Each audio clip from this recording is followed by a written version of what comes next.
All right. We're back. We're back. But unlike the singer of that song, this war is about some good things. Fixing them. Fixing the bad things, making them good. Making it better. Trying to. Welcome to Where's My Latte? After a nice Veterans Day weekend. Yeah. Nice long weekend. Hope everyone had a good one. Yeah. All right, so let's dive right in. This isn't a very long PowerPoint, but to be determined here on how long this whole thing is. We go on for, because we tend to make them really long. We're trying to make Claiborne laugh at least once. At least once. Come on, Claiborne. Come on. All right, here we go. Civil War, guys. Let's do it. All right. So we're starting with the secession. So election of 1860, Lincoln's up there. He's super nice. We kind of romanticize him. We've talked about that in class. Did he really want to get rid of slavery? I mean, he just wanted everybody to get along. But you can't do that with slavery, sir. No, you can't. So, election, really hard. He becomes El Presidente, and right away, South Carolina's like, boom, let's Calhoun this. Immediately, South Carolina is like, peace, we're out of here. Yeah. And why is that? Because Lincoln, I think we talked about it on our last, Where's My Latte, but just to reiterate, it's because Lincoln was elected without one single vote, electoral college vote from the South. Yeah, just didn't need him. So they felt, doesn't want him. They felt underrepresented, and therefore, they out. We're peacing. And we eventually, there's waves of secession that happen. You can look at this map right here. I really like this map, which is why I kept it in here.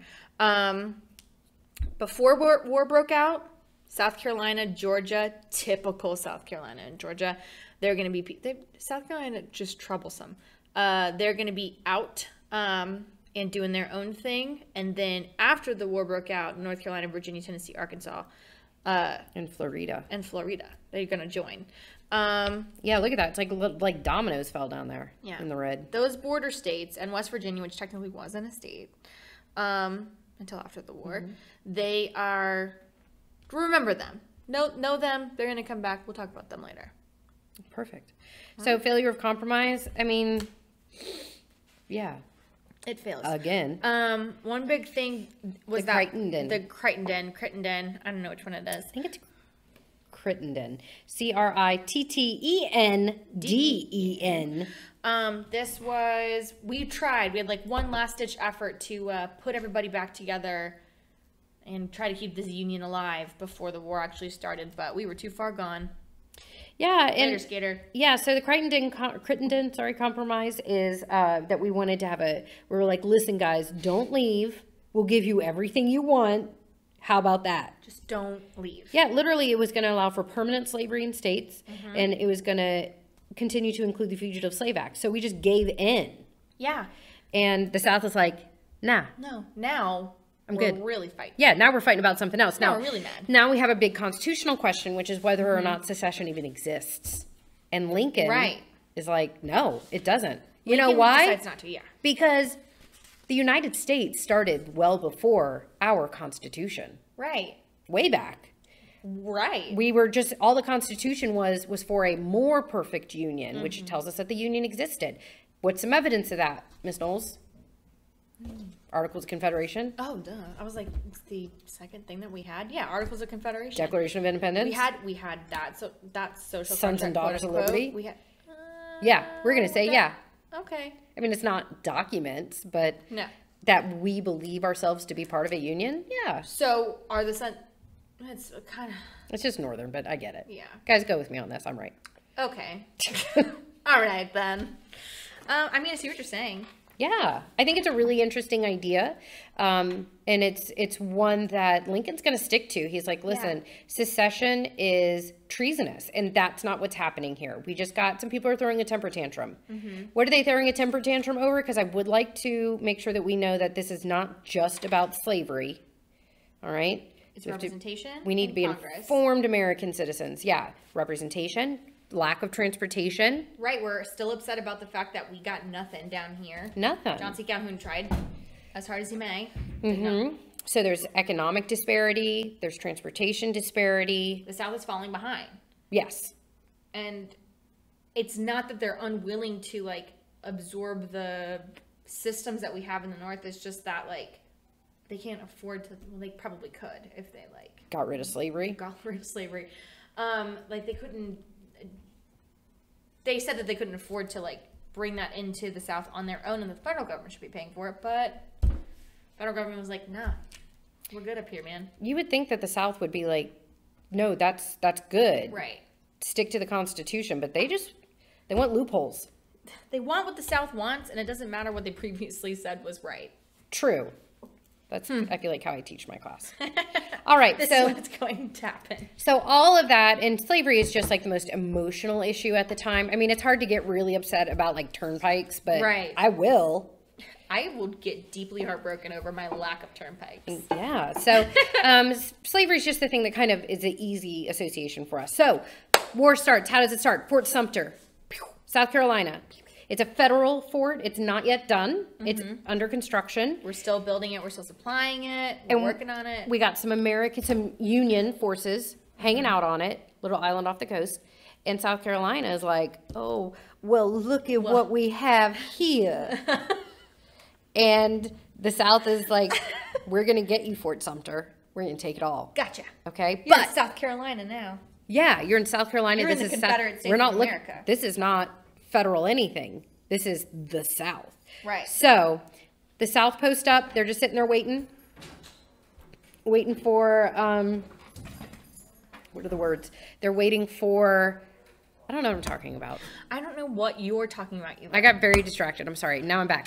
So the South is just sort of staring at us, just kind of waiting for, okay, I'm sorry. We are back. We had a little timeout. Okay, so here's the deal. The Union forces are on the island with Fort Sumter. They are locked out. It's just them. They can't get the South to give them reinforcements. Would you be like, hey, I know we're about to fight and all, but can you like give us a turkey? So Lincoln's like, I have to send them resupply. Mm-hmm. So Lincoln, because he's like, I know what the South is going to do. He's not Southern. He's from Kentucky, or Illinois, sorry. I know what the South I know what the South is up to. So basically Lincoln writes this letter to the South, dear South. And he's like, listen, we're going to have a boat come in. The boat is just bringing just food and provisions, no weapons, don't freak out. Nothing. Please don't freak out. Please don't attack us. Because Lincoln knew, listen, if we go down there and we start like pew and like start shooting people right away, you're going to lose all these border states that are like on the cusp. Mm-hmm. So Lincoln didn't want to look aggressive, but he knew the South was going to react this way, but he's like, please don't attack. We're being super nice. Now we'll leave we'll throw you a turkey. And sure enough, the boats show up. South opens fire. Yeah. Done. Of course. Of course they did. Because that was seen as a sign of aggression to them. Like, right. It doesn't matter if you bring guns. You're bringing something. You bring in Yankees. So. The Yanks. So at this point, the South fight. And guess what? Drum roll. The South wins. Yes. The South wins this one. And they're like bolstered and excited. Like, yes. They're like, the Confederate States are the best states. They are the best states, or so they thought. It's going to be pretty short-lived. Yeah. So after Fort Sumter, that's the first battle. Like, we in it.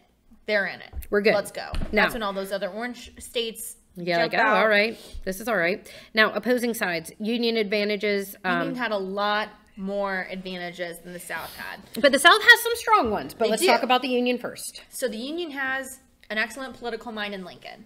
Yes. He is not a stupid man. No. He knows exactly what he's doing, evidenced by that letter that we just talked about. He's like multiple steps ahead. Oh, he knew the South was going to attack them. Like, regardless, the South was going to attack any Union ship that they saw like there in the Confederacy. And let's get the Americans, the Unions behind the Unions. Let's get the Americans, the Unions as in the people. Let's get the Americans behind and say, oh my gosh, I can't believe the South is doing this to us. Look at this Let's sign of get aggression. them. Yeah. Right. It was basically like he knew it was going to happen. He knew this was probably going to start the war. And he himself was just like, let's make it look like it's 100% them. Dear South, comma. We still are friends, right? Like, I just want to bring some turkeys to my bros. And why turkeys? Why did we go there? Thanksgiving. I know a lot about turkey. Also, right, the second, Justin, I know what you're doing. You're rolling your eyes telling me this is wasting your time. But it's all about the drama of the event, sir. Okay, we're building. Back on track. Union, more roads, better relationship with Europe, more people. Factories, money, people. they had so many advantages. The South had a good military mind, and good old Robert E. Lee. For sure. He was a strategist. Yeah, well, most of the military places, the training camps were in the South. The schools. God, guys, I'm really having a bad day. You are having a rough one. Most of the schools were in the South. Not all of them, but most. And most of them. We trained people up in the South. Yeah. They're fighting for something instead of against something. Yes. The North was just like, okay, our president says we're fighting, so we're fighting. The South was like, we are defending our right to be here. We're defending our representation. We're defending what our states need and what our economy wants. Like, they were fighting for a lot more. What am I doing with my hand right now? You're emphasizing. I am emphasizing, but nobody can see. Also, keep in mind that the South, as a disadvantage in terms of population, a huge portion of their population was slave. Right. And we'll see what happens. We're going to see what happens to them. Later on. Yeah. Okay. Economics. So the North, mobilization of the North. Mobilization, I don't know if we've talked about that in this class yet. I don't think so, what that means. Mobilization, what we're doing is we're just mobilizing to war. I still said, I used the word in the definition. It's not good. We're getting ready for war, and that is on all fronts. We're mobilizing by sending troops to the front lines. We're mobilizing by, instead of making like shirt waists and pants and stuff, we're making uniforms. Like our production shifts dramatically. Yes, our production is towards the war, and it's paid for by the government too. It's really not a thing to talk about now. It's really a World War I thing, but we're just, everything now is war effort based. It's all of our industry is, all of our transportation is, all of our it's food total production war. is. It's total war.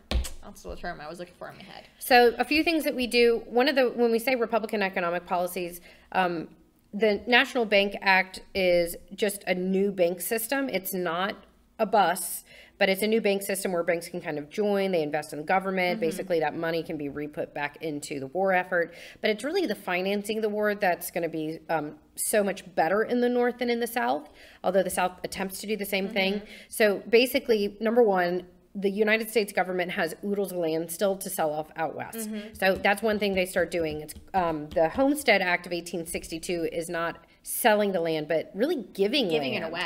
And I think that went through like the 1960s or something. It stayed around for a long time. It stuck around for a very long time. We're giving really, really, really cheap land, borderline free, for these people to pick up their homes and move out west and grow whatever the government needs them to grow on these huge, giant homesteads, which were just like big commercial. It's like 160 acres. 160 acres. And then like 340 or 360, something like that for ranching. But think about the population you have moving out there. You have not only whites, you have African Americans are also able to get this. We have people who support free labor systems and not slave labor systems. So look how sneaky we are, Lincoln. Yeah, this is our chance. It's kind of like while the Democrats are away, the Republicans are going to pass whatever they want to. We're going to do whatever we want, because now if you're not a legit state as a part of the Confederate States, you're still Union land. Yeah. So all those states, like all those territories, are still that's what we can do Union. That's the Union. So they Homestead Act gives the land to settlers. All you have to do is within like 5 years, you have to make an improvement, which could be as little as like putting a mailbox, putting a fence. Done. Like that's really all it is. So we also have the Morrill Land Grant Act, which basically gave a big chunk of land to states to use for that public education. Yeah, and Cornell actually has a huge piece of land that they sell off and use to develop their agricultural and mineral. Yes, they have to be in A&M schools. They have to be in A&M schools. That's what I was just going to say. It's those schools that are were predominantly agriculture and mineral. Well, and think about why. Think about we have the South that is like, no, it has to be done this way. We have to have a slave system. We have to And we're like, LOL. Also, you could just have education and learn how to do these things better. You don't have to pay those people either. They're paying you. Yeah. That's public education. You still got to pay for it. There you go. As the individual. So we're finding ways around this, and it's just like, I just think it's great. I just think it's amazing, like, political strategy. Yeah. We're we're putting subsidies in there to bring that agricultural, whatever we grow back and make food for people that need it. Like, it's just so smart. We also are going to borrow money from people. And by that, it's usually like war bonds. War bonds are something that I'm always very interested in. Just like, I like it. Basically, war bonds measure the amount of public support for war efforts. For instance, how many people would pay for like a war bond for the Afghanistan conflict? Nobody. That was a pretty tough sell for a lot of people. So they stopped doing them a while ago. Vietnam doesn't have them, but up to World War II, we have them. Right. And so we borrow money through war bonds. They also start to, we have our first income tax. First ever income tax. We're making paper money now. No more gold standard. We'll hit the pause button on that, bring that back. But mostly through bonds. Yeah. And we don't have like a legal constitutional income tax though until later. This is just like, we're just trying to pay for the war. This is just going to be for a hot minute. So paper money, and we do see inflation, but it only goes upwards of 80%. It's just 80%. Which is why I know a lot about turkeys, because turkeys in the north aren't that expensive, but in the south, a turkey normally costs like $3, and then all of a sudden it was like $500 for one turkey. Turkeys be rich, yo. Why do you know so much about turkey? Why don't you know this about turkeys? Gosh, I know you guys. things about like Turkey, the country. I just want to apologize to all of Miss Knowles' students. I'm sorry you don't know enough about turkey. You know who knows about turkey? Probably Peyton Thompson. He was sitting in the front row just munching on lunch meat for like 15 minutes today. This is weird. And we talked about how gross it was. Well, for a minute. Guess what else we need to do? Wow. We need people to fight for us. Oh yeah, that's right.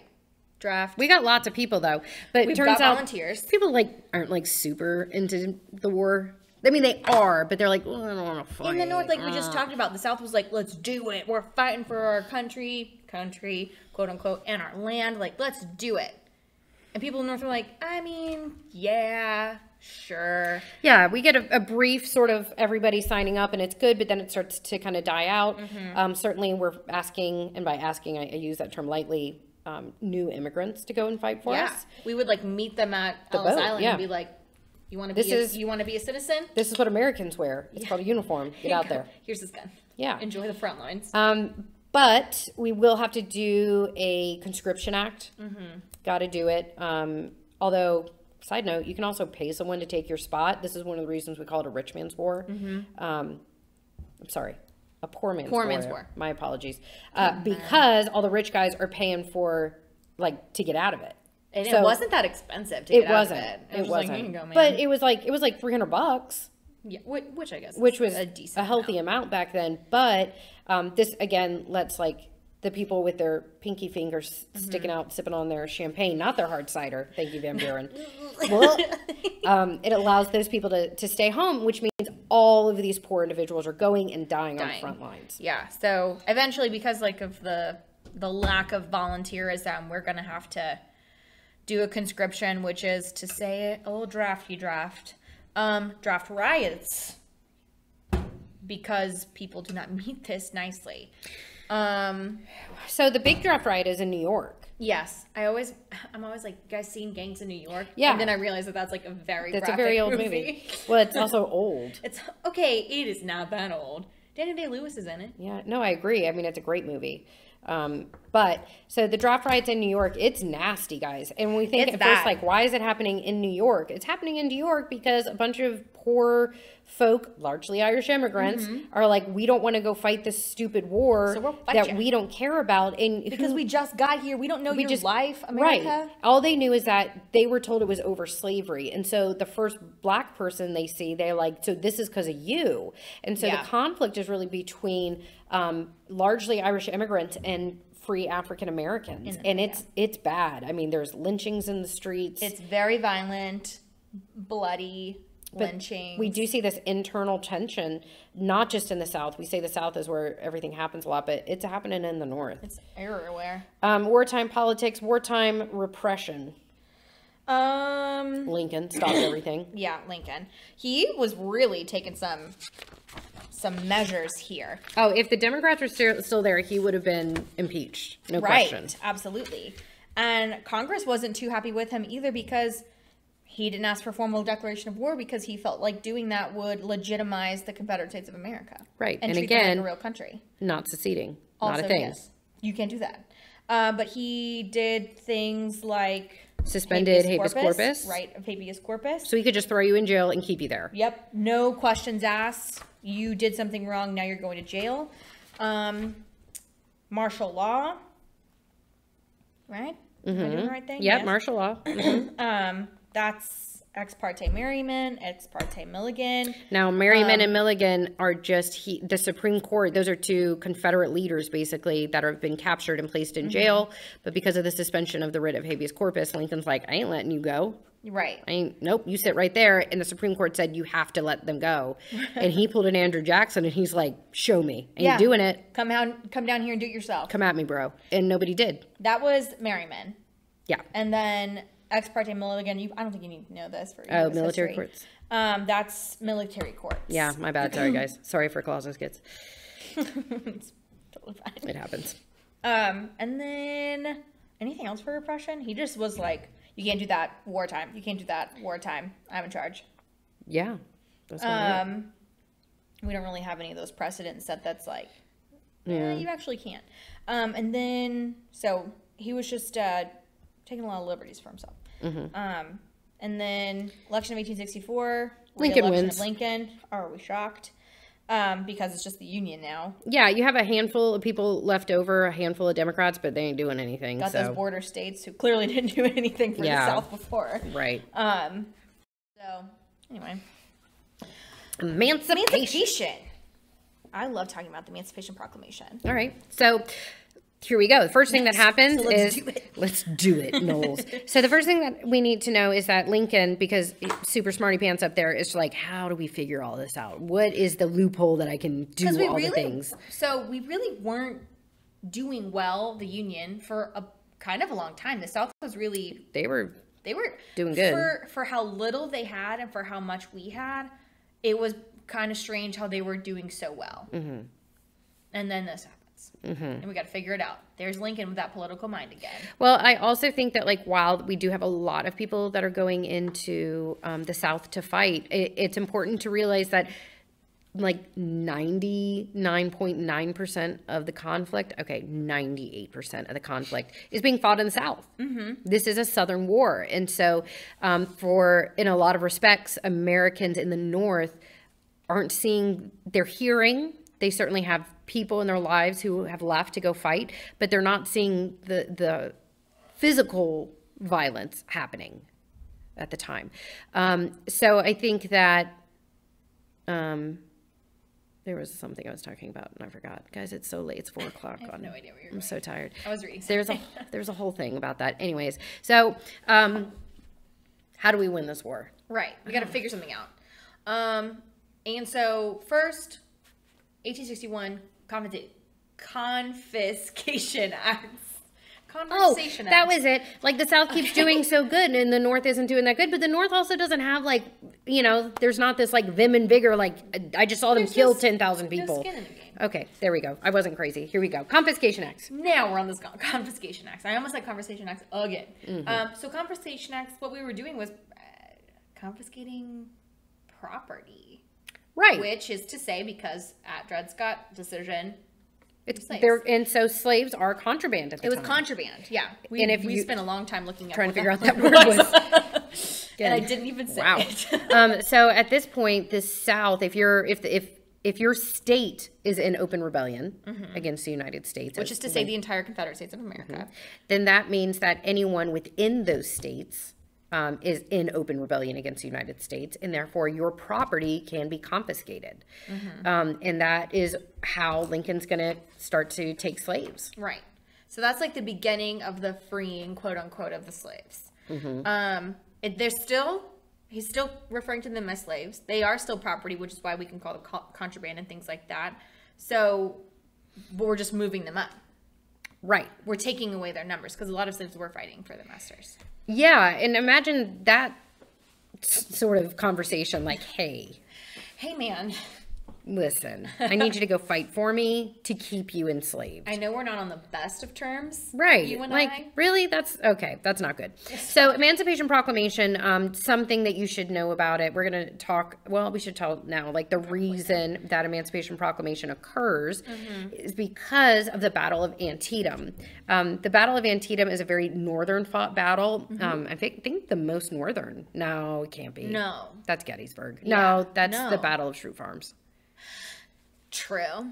Okay, so the Battle of Antietam, though, starts in the South. north. It's like a Virginia area sort of thing. This is all a lie, though. So it's very far north, and it pops over into Northern Territory and then pops back down. Now, because we were able to expel them from the Union Territory, Lincoln's like, what? We won. did a good thing. So it gave us the upper hand, because you can't, like, after losing a battle, Be like, here's what I'm gonna do. Oh, also, we're freeing all the slaves. Like, you can't do that. He took this, like, fake victory as, like, a real victory. And, like, let's do it now. So he announces the Emancipation Proclamation, which doesn't technically do anything, but it changes the tone of the war. Yes. So we just talked about it today in my class, that we were really not, Abraham Lincoln's intention was not to free the slaves when we started the war. No. It was to preserve the Union. Keep the Union together. And everybody knew that. South knew that, North knew that. And so, like, our allies in each place are based off of that. And so what Lincoln does is issue the Emancipation Proclamation that frees all slaves in rebellion with the Union. So that is all the slaves in the southern states, not the border states who are still slave states. They just aren't in rebellion against the Union. But think about that. What it basically means is that the South, who sees themselves as an independent country, isn't going to listen to rules made by a foreign dignitary. Your Union Proclamation has nothing to do with my new Confederate states. So in reality, how many slaves did we free? Zip. Absolutely zero. But it changes the tone, and it makes it makes the war now not just about preserving the Union. Now the war is about freeing the slaves and incorporating. It's a moral issue now. And a lot of people that are helping the South out are going to be like, ooh, this is icky. I wonder what's on the next slide. Well, we do know that after the Emancipation Proclamation that we see a pretty good spike in black enlistment to fight for the Union, while before it was sort of trickling in. It wasn't that much. All right, next slide. Boop. Okay, here we go. All right, so the South. We'll come back to that that piece. The Confederate government.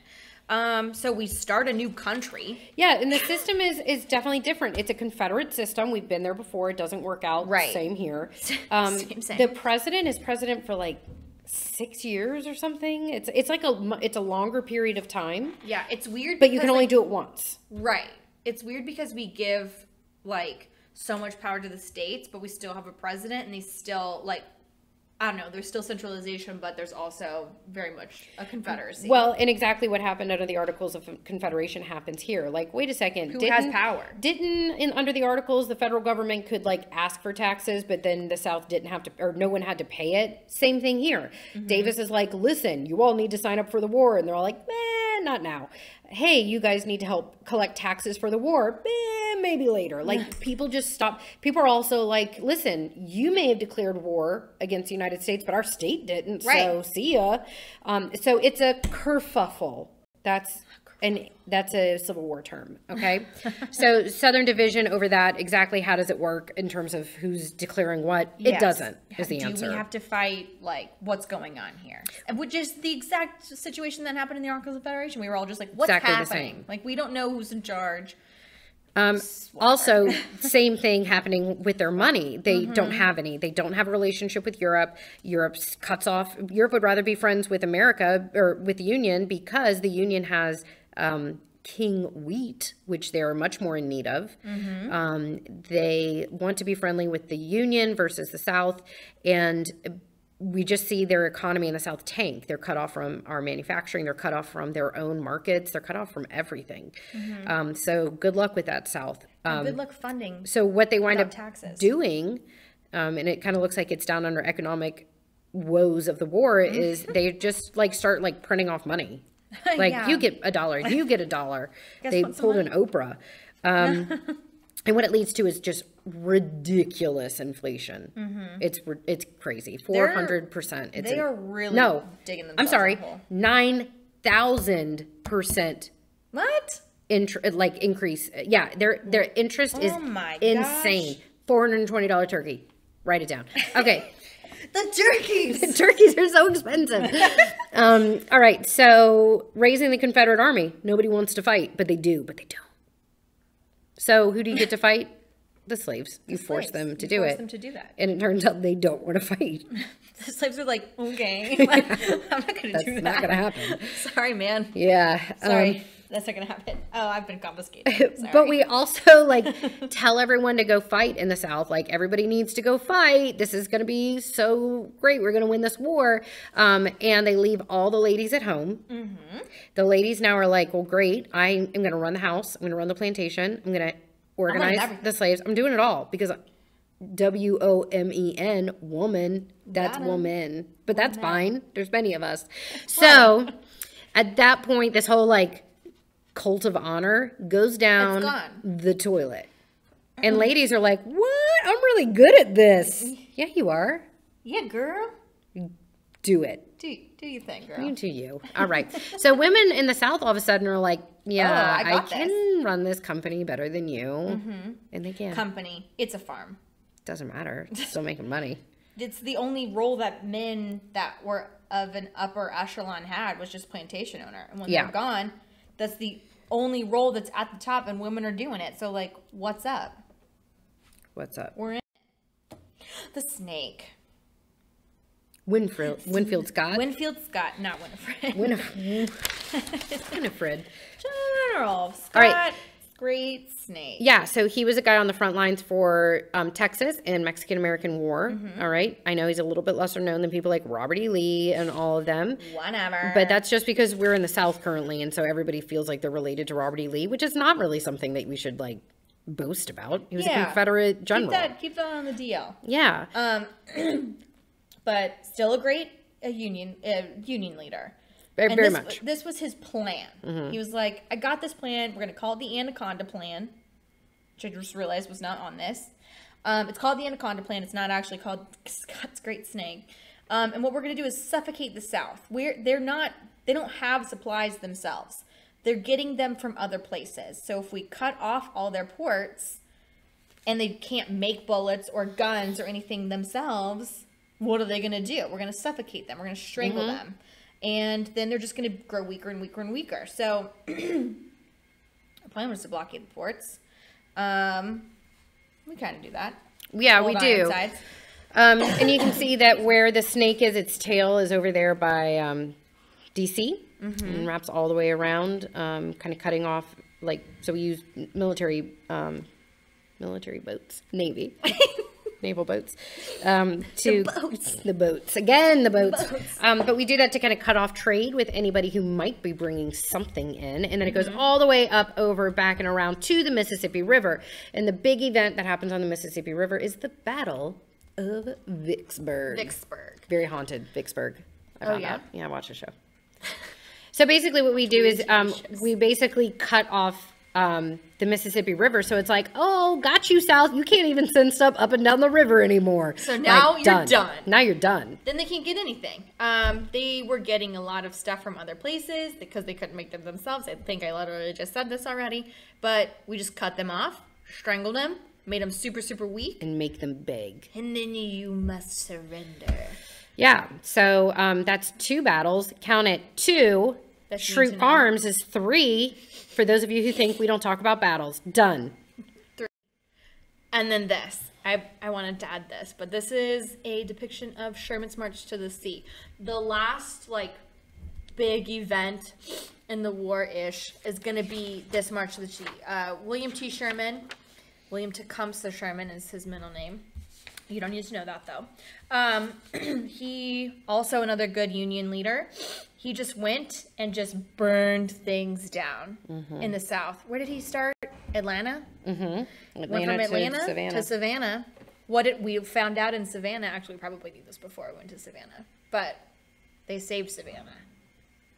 Oh, yeah, they gave it to somebody, They right? gave it to, not Oglethorpe. He wasn't the governor then, was he? No. That was way before.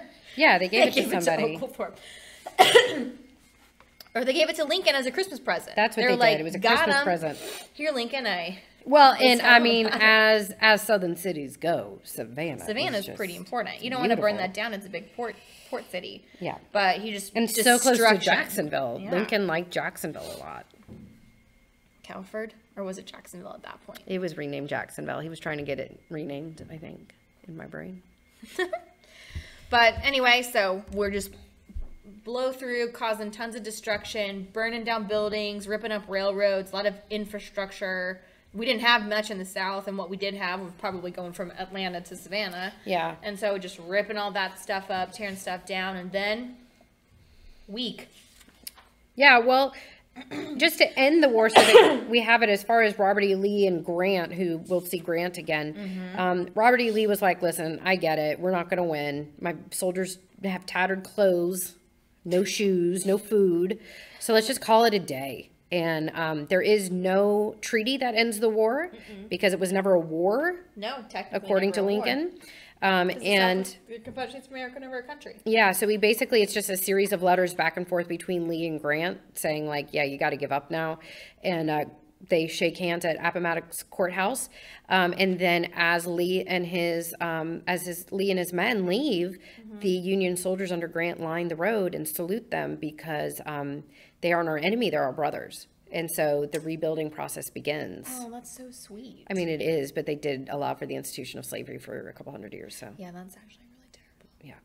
yeah. Also, fun little fact. The Union, we get back at some people like Mr. Robert E. Lee, whose house was just outside of Washington, D.C. in a location called Arlington.